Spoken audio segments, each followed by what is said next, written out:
Welcome to పొలిటెంట్ media. రీసెంట్గా మంచు లక్ష్మి నిన్న press meet జరిగింది. అలానే దక్ష సినిమా సంబంధించి ఈ నెల 19న రిలీజ్ కాబోతున్నటువంటి ఆ సినిమా ప్రీ రిలీజ్ అలానే ఒక ప్రెస్ మీట్లో కూడా తను మాట్లాడింది. ఆ సందర్భంగా మహిళలు వారి యొక్క వస్త్రధారణ గురించి ఒక రిపోర్టర్ అడిగిన ప్రశ్నకి తను కొద్దిగా సమాధానం చెప్పడం జరిగింది. అది కొద్దిగా ఈ సోషల్ మీడియాలో వైరల్గా మారింది. దానికి సంబంధించి మనతో మాట్లాడడానికి వచ్చారు సినీ విశ్లేషకులు, క్రిటిక్ అయినటువంటి దాసరి విజ్ఞాన్ గారు. వారితో మాట్లాడి మరింత డీటెయిల్‌గా తెలుసుకునే ప్రయత్నం చేద్దాం. హాయ్ అండి. నమస్తే. ఎలా ఉన్నారు? ఫైన్. నిన్న మంచు లక్ష్మి ఒక వెబ్‌సైట్ అండ్ యూట్యూబ్‌కి ఇచ్చినటువంటి ఒక ఇంటర్వ్యూలో మాట్లాడుతూ, మహిళలు వారి యొక్క వస్త్రధారణ గురించి మాట్లాడుతూ టాప్‌లెస్ గురించి అంటే మగవాళ్ళు షర్ట్ ఇప్పితే ఎవరేం మాట్లాడరు, ఆడవాళ్ళ గురించి ఎందుకు మాట్లాడుతారు అనేది కొద్దిగా ఇప్పుడు సోషల్ మీడియాలో వైరల్‌గా మారింది. దీని మీద మీ అభిప్రాయం ఏంటి?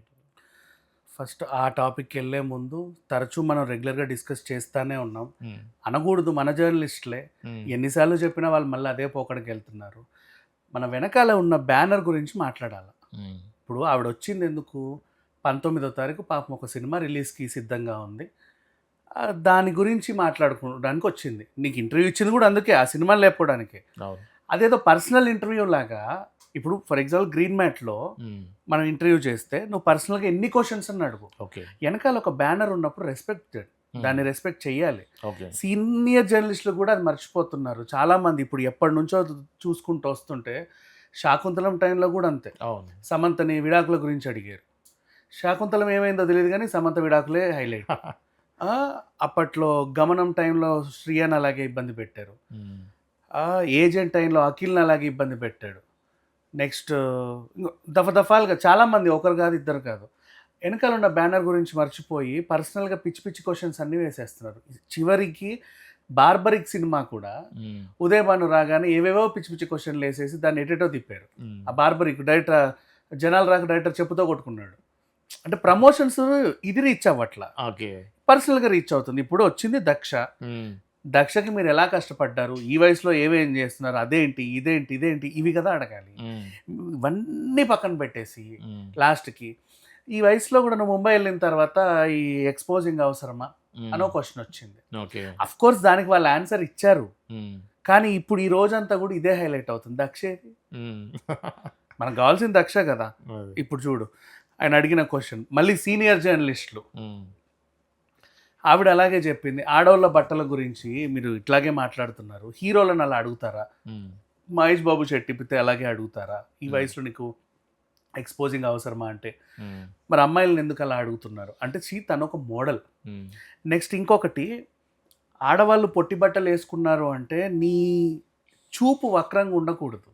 1 సెకండ్. ఇంకొకటి, స్విమ్మింగ్ పూల్ దగ్గరికి వెళ్తారు, హ్మ్. అమ్మాయిలు వెళ్తారు, అబ్బాయిలు వెళ్తారు. ఇట్లా చూడక స్విమ్మింగ్ చేసుకొని వస్తావు, అక్కడ రెస్పెక్ట్ ఇస్తావు. జిమ్కి కూడా యూనిసెక్స్ జిమ్స్లో అబ్బాయిలు వస్తారు, అమ్మాయిలు వస్తారు. సెలూన్స్లో కూడా అమ్మాయిలు ఉంటారు, అబ్బాయిలు ఉంటారు.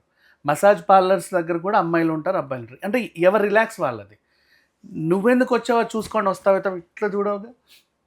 బేసిక్గా అక్కడ నీకు సెన్స్ ఉంటుంది. అది రోడ్డు ఎక్కితే బస్ స్టాప్లోనో ఎక్కడో చిన్న బట్టలు వేసుకుని ఇలా చూస్తున్నారు. నీ చూపుకి వక్రంగా ఉంటుందే తప్పితే వాళ్ళ వేషధారణ కామన్గానే ఉంది. ఓకే. అంటే ఉన్న ప్రదేశాన్ని బట్టి. ఈవెన్ గోవా వెళ్తున్నావు, హ్మ్. బీచ్ దగ్గరికి వెళ్తున్నావు, అందరూ అలా బీచ్ వేర్లోనే వస్తారు. హ్మ్. అప్పుడు ఇట్లా చూడవు.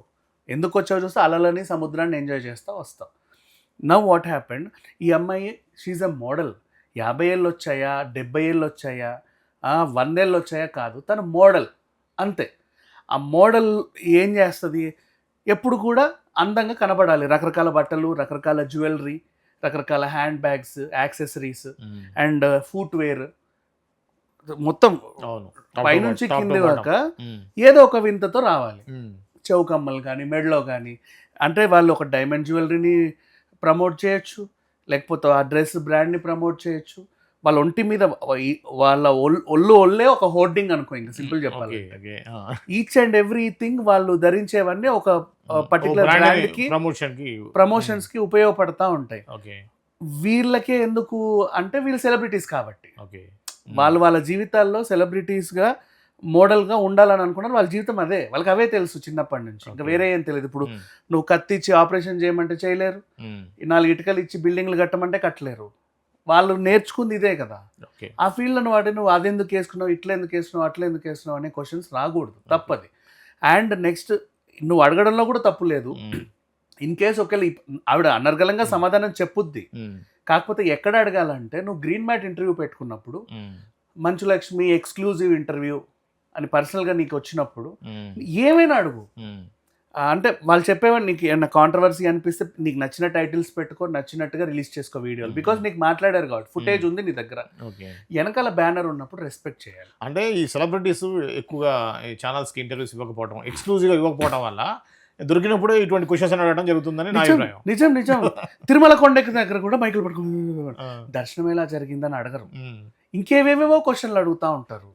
సంబంధం లే, అంటే ఈ జన్మకి మళ్ళీ దొరుకుతారో దొరకరో, కరెక్ట్ సినిమా వచ్చింది కాబట్టి ప్రమోషనల్ భాగంగా పిలిచిన వెంటనే పరిగెత్తుకుంటూ వస్తారు.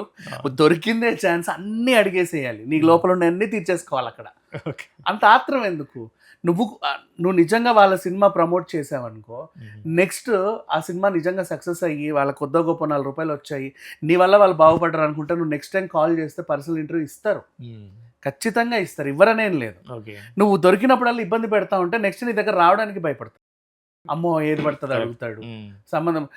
ఇప్పుడు దక్ష ప్రమోషన్స్ కోసము పలానోడు ఇంటర్వ్యూకి రమ్మని, ఆయన దక్ష ప్రమోషన్ చేయడు, ఉమ్, ఏవేవేవేవో అడుగుతాడు. ఉమ్, వెళ్ళి మనం మళ్ళీ టైం వేస్ట్ చేసుకోవడం వద్దు. ఉమ్, అండ్ పైగా మన రూట్ కూడా డైవర్ట్ అయిపోతుంది. ఉమ్, పద్ధతిగా ఎవరు అడుగుతారు వాళ్ళ దగ్గరికి వెళ్దామని వాళ్ళు అనుకుంటారు, నెక్స్ట్ టైం నీకు ఇంటర్వ్యూలు కూడా ఇవ్వరు. ఓకే. అండ్ ఈ మనిషే ఉమ్, 2 రోజుల ముందు కూడా తేజ సజ్జన్ ఏదో క్వశ్చన్ వేస్తే ఆయన కూడా ఘాటుగానే సమాధానం చెప్పాడు. అవును. అంతకుముందు 8 వసంతాలు ప్రోగ్రామ్ అప్పుడు కూడా వాళ్ళని ఏవేవో అడిగాడు. ఉమ్, అంత అవసరం లేదు బేసిక్గా. ఓకే. మనకు కావాల్సింది ఏంటి, వాళ్ళు వచ్చేది కూడా పాపం సినిమా ప్రమోషన్ కోసమే. ఉమ్, ఉమ్, ఇప్పుడు బిగ్ బాస్ ప్లాట్ఫామ్కి వస్తారు, నాగార్జున ఏ క్వశ్చన్ పడితే ఆ క్వశ్చన్ ఏడుగా, అవును. మీ సినిమా గురించి చెప్పండి అంటారు, వాళ్ళందరికి హౌస్ మేట్స్ పరిచయం చేసుకోండి అంటారు. అవును. నెక్స్ట్ ఏదైనా ఈవెంట్కి వస్తారు, లేదా జబర్దస్త్కి వస్తారు, ఆ సినిమా కోసమే వస్తారు వాళ్ళు. అవును. వాళ్ళు కూడా అంతవరకే, ఇనఫ్. ఉమ్, ఉమ్, ఇంకా ఎక్స్ట్రా లోతుకి వెళ్ళదు. ఒక పర్సనల్ ఇంటర్వ్యూ అంటే భయపడే రేంజ్కి వచ్చింది ఈ రోజుల్లో.